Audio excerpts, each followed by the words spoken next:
వల్ల ఇలాంటి సమావేశాలు జరపడం వల్ల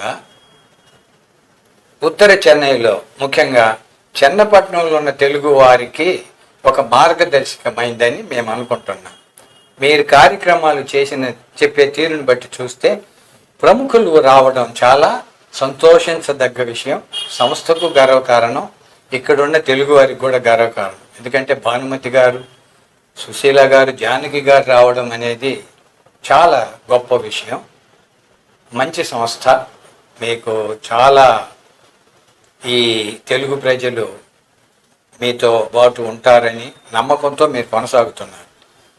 కానీ ఒక పరిస్థితి చెన్నపట్నంలో తెలుగు భాష ఏ విధంగా ఉంది, మీ ప్రయత్నాలు ఎంతవరకు సఫలమయ్యాయి? మాకు తెలిసి 1977 ప్రాంతంలో తెలుగు చదివేవాళ్ళు కానీ విద్యార్థులు చాలామంది ఉన్నారు. తెలుగు క్లాసులు బాగానే జరుగుతూ ఉన్నాయి. అయితే క్రమేణా వాళ్ళ తల్లిదండ్రులు తెలుగు చదివించకుండా తమిళకి మారిపోయారు. అందువల్ల చాలా బలహీన పడిపోయిందని నేను భావిస్తున్నాను.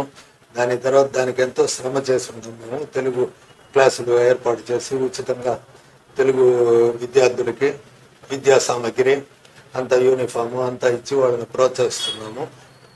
కాకపోతే ఇది చాలా పేదవాళ్ళు, అట్టడుగు వర్గాల వాళ్ళే తెలుగు చదువుతున్నారు ఇప్పుడు పరిస్థితుల్లో.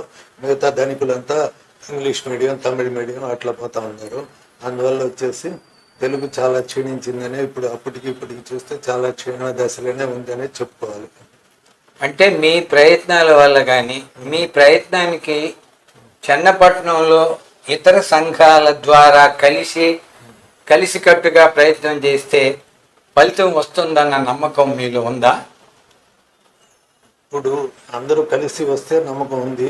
కలిసి ముఖ్యంగా పిల్లల తల్లిదండ్రులు ప్రోత్సహించటం లేదు. అందువల్ల దానివల్ల బలహీనపడుతుందని నా అభిప్రాయం. అదే అన్ని సంఘాల వాళ్ళు కలిసి ఏకాభిప్రాయంతో ముందుకు తీసుకుని నడిపితే అభివృద్ధి అవుతుందని ఒక నమ్మకం ఉంది.